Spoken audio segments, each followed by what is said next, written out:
दोस्तों देखिए, चुनाव तो हुआ नहीं, लेकिन बिहार में आरजेडी और कांग्रेस की जंग छिड़ गई है। अब तक 11 ऐसी सीटें हैं जहां पर महागठबंधन की गांठ नजर आई है। सियासी घमासान जारी है, तो क्या है पूरी जानकारी बताऊंगा। नमस्कार, मेरा नाम पिंटू सिंह यादव है और न्यूज लाइव में आप सभी का स्वागत करते हैं। बिहार विधानसभा चुनाव के दूसरे और अंतिम चरण के लिए नामांकन की प्रक्रिया खत्म होने को है, लेकिन विपक्षी इंडिया गठबंधन में भ्रम की स्थिति अभी भी खत्म होती नहीं दिख रही है। हालत ये हो गई है कि महागठबंधन के भीतर ही पार्टियां चुनावी मैदान में एक दूसरे के खिलाफ ताल ठोक रहे हैं।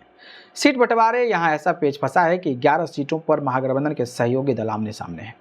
महागठबंधन में से 6 सीटों पर आरजेडी कांग्रेस, 3 सीटों पर सीपीआई कांग्रेस और 2 सीटों पर आरजेडी वीआईपी आमने सामने है। दूसरे चरण के मतदान के लिए नामांकन प्रक्रिया सोमवार यानी कि 19 अक्टूबर 2025 को खत्म हो रहा है और बताया जा रहा है कि एक दूसरे की सीट पर दावा करने के कारण आरजेडी और कांग्रेस के नेताओं में बातचीत बंद है। आरजेडी लगातार अपने उम्मीदवारों को सिंबल बांट रही है। बिहार कांग्रेस के अध्यक्ष राजेश राम के खिलाफ कुटुंबा सीट से आरजेडी ने सुरेश पासवान को उतार दिया है। राजेश राम ने यहां तक ये कह दिया कि तेजस्वी यादव गठबंधन के समझौते के खिलाफ काम कर रहे हैं और दलितों के प्रतिनिधित्व को कमजोर कर रहे हैं। आरजेडी के अनुसार अपने दिनारा, डिहरी, सासाराम, नवीनगर, नूह, रफीगंज, टिकारी, नवादा, रजौली, रून्नी सैदपुर, सुरसंड और बाजापट्टी सीटों पर उम्मीदवारों को सिंबल नहीं सौंपा है।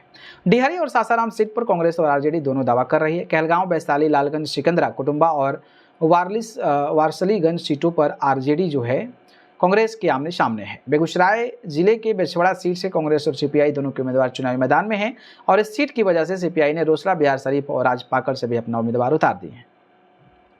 उसी तरह तारापुर और चैनपुर सीट से वीआईपी और आरजेडी के बीच उम्मीदवार सामने आमने हैं। चैनपुर सीट से आरजेडी ने 2 दिन पहले ही ब्रिज किशोर बिंदु को सिंबल सौंपा, जिसके बाद वीआईपी ने अपने प्रदेश अध्यक्ष बाल गोविंद बिंद को यहां का प्रत्याशी बना दिया। महागठबंधन के नेता खुलकर इस मुद्दे पर कुछ नहीं बोल रहे हैं, जिस वजह से घटक दल के कार्यकर्ता भी असमंजस की स्थिति में बने हुए हैं। बाकी जिस तरीके से चुनाव से पहले ही इस तरीके की चीज़ें हो रही है, उसका इम्पैक्ट क्या पड़ेगा विधानसभा चुनाव में, कमेंट करके ज़रूर बता दीजिएगा। ठीक है, धन्यवाद।